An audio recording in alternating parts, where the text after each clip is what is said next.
श्री कृष्ण गोविंद हरे मुरारे, हे नाथ नारायण वासुदेव। श्रिया विलोकिता देवा प्रजापति प्रजाशीलादिगुण संपन्ना, लेविरे निर्वृतिं परां निःसत्त्वा लोलुपा राजन्, निरुद्योगागतत्रपा यदा चोपेक्षिता लक्ष्म्या बभूवुर्दैत्यदानवाः।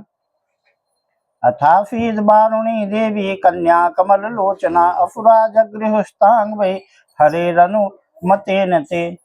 अथोदधेर्म्य धन्यमानात् काश्यपैरमृतार्थिभिः, उदतिष्ठन् महाराज पुरुषः परमाद्भुत, दीर्घपीरे वरदोर्दण्डः कम्बुग्रीवोरुरेक्षणः, श्यामलस्तरुणः श्रग्वी सर्वाभरणभूषितः, पीतवासा महोरस्कः सुमृष्टमणिकुण्डलः, स्निग्धकुञ्चितकेशान्तः सुभगः सिंहविक्रमः, अमृतापूर्णकल्पं बिभ्रद्वलय भूषितः, स वै भगवतः साक्षात् विष्णोरंशावसंभवः। धन्वन्तरिर्विख्यात आयुर्वेद दृजिज्ञभाक्, तमालोक्यासुराः सर्वे कलशं चामृतावृतम्, लिप्सन्तः सर्ववस्तूनि कलशं तरसाहरन्, नीयमाने सुरैस्तस्मिन् कलशे मृतभाजने, विषण्णमनसो देवा हरिं शरणमाययुः, इति तद्दैन्यमालोक्य भगवान् भृत्य कामकृत्, मा खिद्यत् मिथोर्थं वः स्वादयिष्ये स्वमायया। ये प्रसंग चल रहा है अभी कि समुद्र मंथन के समय लक्ष्मी जी भी समुद्र से उत्पन्न हुई। अब उससे आगे का वर्णन है। देवता, प्रजापति और प्रजा सभी लक्ष्मी जी की कृपा दृष्टि से शील आदि उत्तम गुणों से संपन्न होकर बहुत सुखी हो गए। परीक्षित, इधर जब लक्ष्मी जी ने दैत्य और दानवों की उपेक्षा कर दी, तब वे लोग निर्बल, उद्योग रहित, निर्लज्ज और लोभी हो गए। इसके बाद समुद्र मंथन करने पर कमल नयनी कन्या के रूप में वारुणी देवी प्रकट हुई। भगवान की अनुमति से दैत्यों ने उसे ले लिया। तदनंतर महाराज, देवता और असुरों ने अमृत की इच्छा से जब और भी समुद्र मंथन किया, तब उसमें से एक अत्यंत अलौकिक पुरुष प्रकट हुआ। उसकी भुजाएं लंबी एवं मोटी थी, उसका गला शंख के समान उतार चढ़ाव वाला था और आंखों में लालिमा थी। शरीर का रंग बड़ा सुंदर सांवला सांवला था। गले में माला, अंग अंग सब प्रकार के आभूषणों से सुसज्जित, शरीर पर पीताम्बर, कानों में चमकीले मणियों के कुंडल, चौड़ी छाती, तरुण अवस्था, सिंह के समान पराक्रम, अनुपम सौंदर्य, चिकने और घुंघराले बाल लहराते हुए उस पुरुष की छवि बड़ी अनोखी थी। उसके हाथों में कंगन और अमृत से भरा हुआ कलश था। वह साक्षात विष्णु भगवान के असांख्य अवतार थे। वे ही आयुर्वेद के प्रवर्तक और यज्ञ भोक्ता धन्वंतरि के नाम से सुप्रसिद्ध हुए। जब दैत्यों की दृष्टि उन पर तथा उनके हाथ में अमृत से भरे हुए कलश पर पड़ी, तब उन्होंने शीघ्रता से बलात् उस अमृत के कलश को छीन लिया।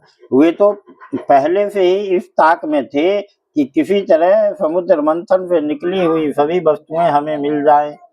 जब असुर उस अमृत से भरे कलश को छीन ले गए, तब देवताओं का मन विषाद से भर गया।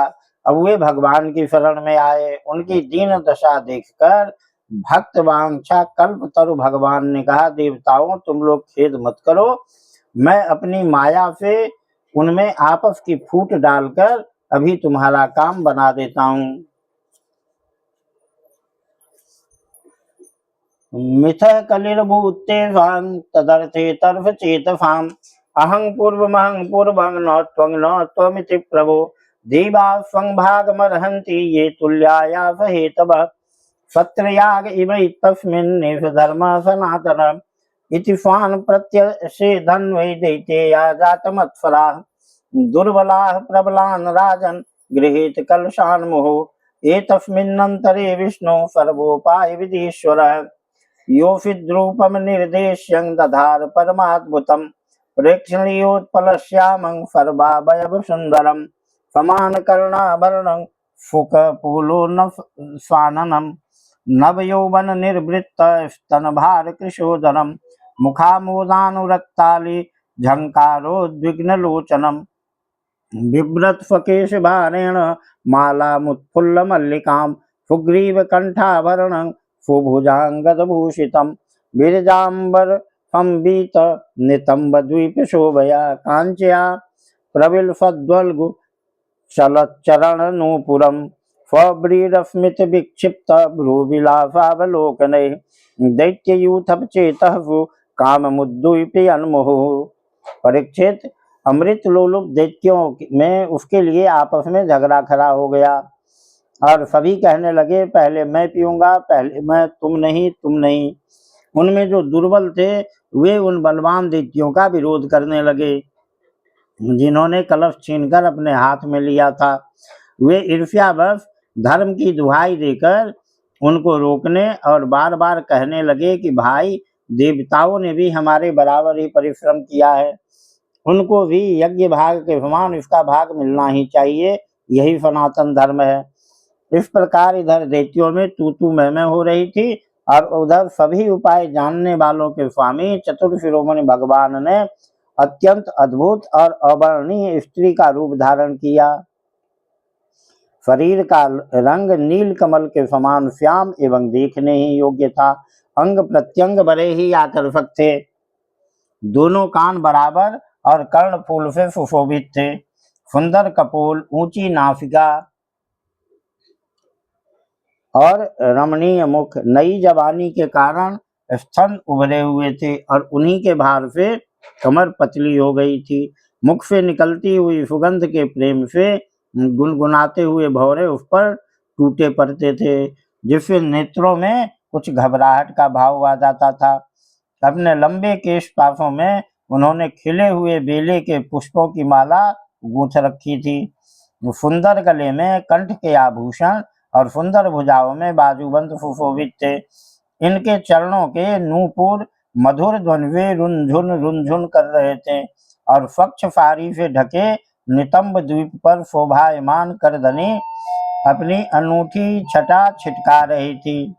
अपनी फलज्ज मुस्कान, नाचती हुई तिरछी भौहें और विलास भरी चितवन से मोहिनी रूपधारी भगवान दैत्य सेनापतियों के चित्त में बार बार कामोद्दीपन करने लगे। जय श्री कृष्ण। श्री कृष्ण गोविंद हरे मुरारे, हे नाथ नारायण वासुदेव। बैठिए, यहाँ बैठिए। मोहिनी रूप से भगवान के द्वारा अमृत बांटा जाना। श्री शुक उवाच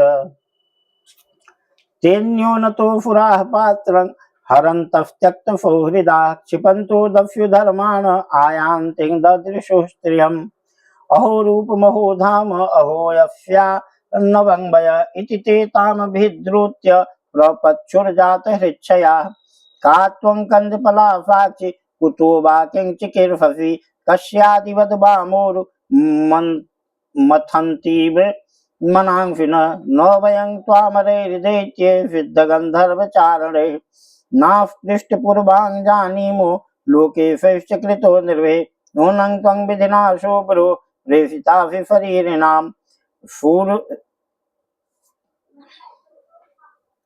सर्वेन्द्रियमनः प्रीतिं विधातुं स्वघृणेन किं स्वात्वं नः स्पर्धमानानामेकवस्तूनि मानिनि जातीनां बद्धवैराणां संविधत्स्व सुमध्यमे वयं कश्यप दायादा भ्रातरः कृतपौरुषा विभजस्व यथा न्यायं नैव भेदो यथा भवेत् इत्युपामन्त्रितो दैत्यैर्मायायोषिद्वपुरहरिः रहस्य रुचिरापाङ्गैर्निरीक्षन्निदमब्रवीत्। श्री सुखदेव जी कहते हैं, परीक्षित, असुर आपस के सद्भाव और प्रेम को छोड़कर एक दूसरे की निंदा कर रहे थे और डाकू की तरह एक दूसरे के हाथ से अमृत का कलश छीन रहे थे। इसी बीच में उन्होंने देखा कि एक बड़ी सुंदरी स्त्री उनकी ओर चली आ रही है। वे सोचने लगे, कैसा अनुपम सौंदर्य है, शरीर में से कितनी अद्भुत छटा छिटक रही है, तनिक इसकी नई उम्र तो देखो। बस अब वे आपस की लाग डांट भूलकर उसके पास दौड़ गए। उन लोगों ने काम मोहित होकर उससे पूछा, कमल नयनी, तुम कौन हो, कहाँ से आ रही हो, क्या करना चाहती हो? सुंदरी, तुम किसकी कन्या हो? तुम्हें देखकर हमारे मन में खलबली मच गई है। हम समझते हैं कि अब तक देवता, दैत्य, सिद्ध, गंधर्व, चारण और लोकपालों ने भी तुम्हें स्पर्श तक न किया होगा, फिर मनुष्य तो तुम्हें कैसे छू पाते? सुंदरी, अवश्य ही विधाता ने दया करके शरीरधारियों की संपूर्ण इंद्रियों एवं मन को तृप्त करने के लिए तुम्हें यहाँ भेजा है। मानिनी, वैसे हम लोग एक ही जाति के हैं, फिर भी हम सब एक ही वस्तु चाह रहे हैं, इसीलिए हमें डाह और वैर की गांठ पड़ गई है। सुंदरी, तुम हमारा झगड़ा मिटा दो। हम सभी कश्यप जी के पुत्र होने के नाते सगे भाई हैं। हम लोगों ने अमृत के लिए बड़ा पुरुषार्थ किया है। तुम न्याय के अनुसार निष्पक्ष भाव से इसे बांट दो, जिससे फिर हम लोगों में किसी प्रकार का झगड़ा न हो। असुरों ने जब इस प्रकार प्रार्थना की, तब लीला से स्त्री वेश धारण करने वाले भगवान ने तनिक हंसकर और तिरछी चितवन से उनकी ओर देखते हुए कहा। श्री भगवानुवाच, कथं कश्यपदायादा पुंश्चल्यां मयि संगता विश्वासं पंडितो जातु कामिनी सुनयाति। श्री भगवान ने कहा, आप लोग महर्षि कश्यप के पुत्र हैं और मैं हूँ उल्टा। आप लोग मुझ पर न्याय का भार क्यों डाल रहे हैं? विवेकी पुरुष स्वेच्छाचारी स्त्रियों का कभी विश्वास नहीं करते। शालावृकाणां स्त्रीणां च स्वैरीणां सुरद्विष सख्यान्याहुर्नित्यानि नूतनं नूतनं विचिन्वताम्। कुत्ते और व्यभिचारिणी स्त्रियों की मित्रता स्थायी नहीं होती। वे दोनों ही सदा नए नए शिकार ढूंढा करते हैं। श्री शुक उवाच, इति ते क्षुलितस्तस्या आस्वस्थमनुशोषुरा जह सुरभाव गंभीरं ददुश्चामृतभाजनम् ततो गृहीत्वामृतभाजनं हरिर्बभास ईषत्स्मितशोभया गिरा यद्यद्युपेतं क्वच साधु वा कृतं मया वो विभजे सुधामिमाम्। इत्यभिव्याहृतं तस्या आकर्ण्यावुरपुङ्गवा अप्रमाणविदस्तस्या तथेत्यन्वमंसत अथोपोष्यकृतस्नाना हुत्वा च हविषानलं दत्त्वा गोविप्रभूतेभ्यः कृतस्वस्त्ययनाद्विजे यथोपजोषं वासांसि परिधायाः तानि ते कुशेषु प्राविशन् सर्वे प्राग्रेष्वविभूषिताः प्राङ्मुखेषुपविष्टेषु सुरेषु दिजितेषु च धूपामोदितशालायां जुष्टायां माल्यदीपकै तस्यां नरेन्द्रकरभूरुरुषदुकूलश्रोणी तटालभगतिर्मदविह्वलाक्षी सा कूजति कनकनूपुरसिञ्जितेन कुंभस्तनीकलशपाणिरथाभिषेष। श्री सुखदेव जी कहते हैं, परीक्षित, मोहिनी की परिहास भरी वाणी से दैत्यों के मन में और भी विश्वास हो गया। उन लोगों ने रहस्यपूर्ण भाव से हंसकर अमृत का कलश मोहिनी के हाथ में दे दिया।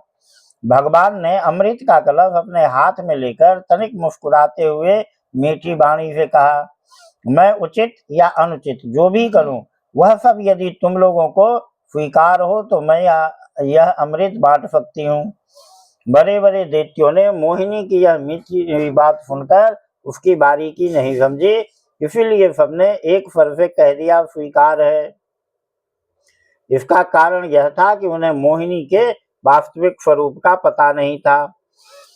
इसके बाद एक दिन का उपवास करके सबने स्नान किया, भविष्य में अग्नि हवन किया, गौ, ब्राह्मण और समस्त प्राणियों को घास, चारा, अन्न, धनादि का यथा योग्य दान दिया तथा ब्राह्मणों से स्वस्त्ययन कराया। अपनी अपनी रुचि के अनुसार सबने नए नए वस्त्र धारण किए और इसके बाद सुंदर सुंदर आभूषण धारण करके सब के सब उन कुशासनों पर बैठ गए, जिनका अगला हिस्सा फोन दीजिए, मुझे ड्राइंग करनी है।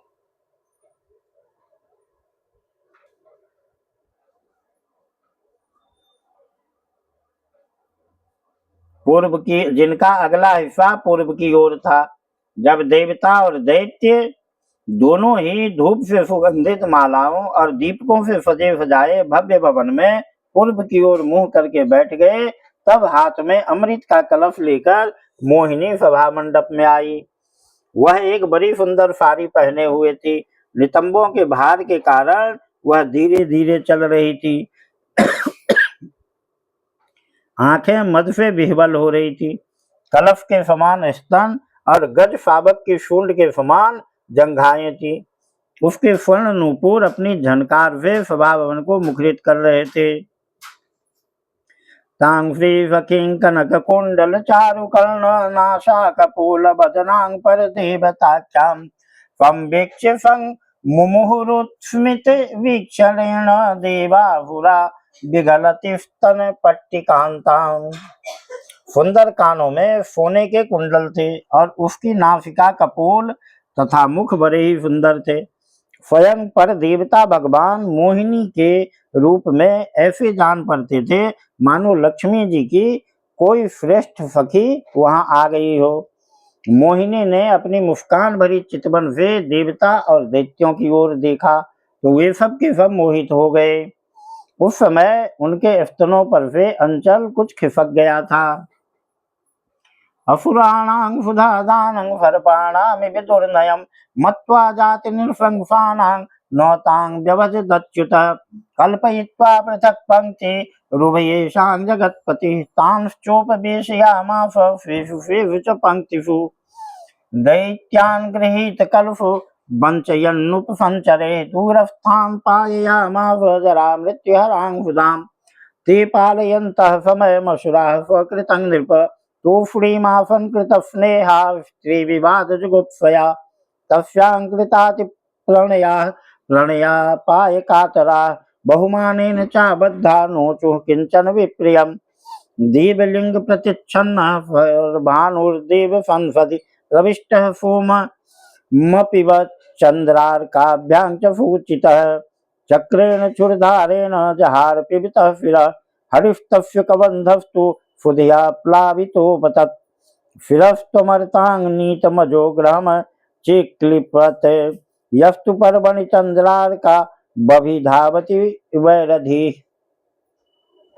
भगवान ने मोहिनी रूप में यह विचार किया कि असुर तो जन्म से ही क्रूर स्वभाव वाले हैं, इनको अमृत पिलाना सर्पों को दूध पिलाने के समान बड़ा अन्याय होगा, इसीलिए उन्होंने असुरों को अमृत में भाग नहीं दिया। भगवान ने देवता और असुरों की अलग अलग पंक्तियां बना दी और फिर दोनों को कतार बांधकर अपने अपने दल में बैठा दिया। इसके बाद अमृत का कलश हाथ में लेकर भगवान दैत्यों के पास चले गए। उन्हें हाव भाव और कटाक्ष से मोहित करके दूर बैठे हुए देवताओं के पास आ गए तथा उन्हें वह अमृत पिलाने लगे, जिसे पी लेने पर बुढ़ापे और मृत्यु का नाश हो जाता है। परीक्षित, असुर अपनी की हुई प्रतिज्ञा का पालन कर रहे थे, उनका स्नेह भी हो गया था और वे स्त्री से झगड़ने में अपनी निंदा भी समझते थे, इसलिए वे चुपचाप बैठे रहे। मोहिनी में उनका अत्यंत प्रेम हो गया था। वे डर रहे थे कि उससे हमारा प्रेम संबंध टूट न जाए। मोहिनी ने भी पहले उन लोगों का बड़ा सम्मान किया था, इससे वे और भी बंध गए थे। यही कारण है कि उन्होंने मोहिनी को कोई अप्रिय बात नहीं कही। जिस समय भगवान देवताओं को अमृत पिला रहे थे, उसी समय राहु दैत्य देवताओं का वेश बनाकर उनके बीच में आ बैठा और देवताओं के साथ उसने भी अमृत पी लिया। परंतु तत्क्षण चंद्रमा और सूर्य ने उसकी पोल खोल दी। अमृत पिलाते पिलाते ही भगवान ने अपने तीखी धार वाले चक्र से उसका सिर काट डाला। अमृत का संसर्ग न होने से उसका धड़ नीचे गिर गया, परंतु फिर अमर हो गया और ब्रह्मा जी ने उसे ग्रह बना दिया। वही राव पर्व के दिन पूर्णिमा और अमावस्या को वैर भाव से बदला लेने के लिए चंद्रमा तथा सूर्य पर आक्रमण किया करता है। पीत प्राये मृते देवैर्भगवान् लोक भावनः पश्यताम सुरेन्द्राणां संरूपं जागृहे हरिः एवं सुरासुरगणा समदेश काल हेत्वर्थ कर्म मतियोपि फले विकल्पा तत्रामृतं सुरगणा फलमंज सासुर यत्पाद पंकज रज शरणयान्य दैत्या यद युज्यते शुभ कर्म मनोवचोभिर् देहात्मजादिषु निर्भिस्तद् सत्पृथक्त्वात् तैरेव सद्भवति यत् क्रियते पृथक्त्वात् सर्वस्य तद्भवति मूलनिषेचनं यत्। लोगों को जीवन दान देने वाले भगवान ने बड़े बड़े दैत्यों के सामने ही मोहिनी रूप त्याग कर अपना वास्तविक रूप धारण कर लिया। परीक्षित देखो, देवता और दैत्यों ने एक ही समय पर एक स्थान पर एक प्रयोजन तथा एक वस्तु के लिए एक विचार से एक ही कर्म किया था, परंतु फल में बड़ा भेद हो गया। उनमें से देवताओं ने बड़ी सुगमता से अपने परिश्रम का फल अमृत प्राप्त कर लिया, क्योंकि उन्होंने भगवान के चरण कमलों की रज का आश्रय लिया था, परंतु उससे विमुख होने के कारण परिश्रम करने पर भी असुर गण अमृत से वंचित ही रहे। मनुष्य अपने प्राण, धन, कर्म, मन और वाणी आदि से शरीर एवं पुत्र आदि के लिए जो कुछ करता है वह व्यर्थ ही होता है, क्योंकि उसके मूल में भेद बुद्धि बनी रहती है। परंतु उन्हीं प्राण आदि वस्तुओं के द्वारा भगवान के लिए जो कुछ किया जाता है वह सब भेदभाव से रहित होने के कारण अपने शरीर, पुत्र और समस्त संसार के लिए सफल हो जाता है। जैसे वृक्ष की जड़ में पानी देने से उसका तना, टहनियां और पत्ते सब के सब सिज जाते हैं, वैसे ही भगवान के लिए कर्म करने से वे सबके लिए हो जाते हैं। अब जो लोग कहते हैं कि कर्म करो, कर्म करो, कर्म नहीं करोगे तो क्या होगा, उसके लिए ये बहुत सुंदर उदाहरण है कि देवता और दैत्य दोनों तपस्वी थे, एक ही बाप के बेटे थे, फिर भी दो और कर्म भी एक ही किया, लेकिन एक को उसका फल मिला और एक को नहीं मिला। जय श्री कृष्ण। श्री कृष्ण गोविंद हरे मुरारे, हे नाथ नारायण वासुदेव।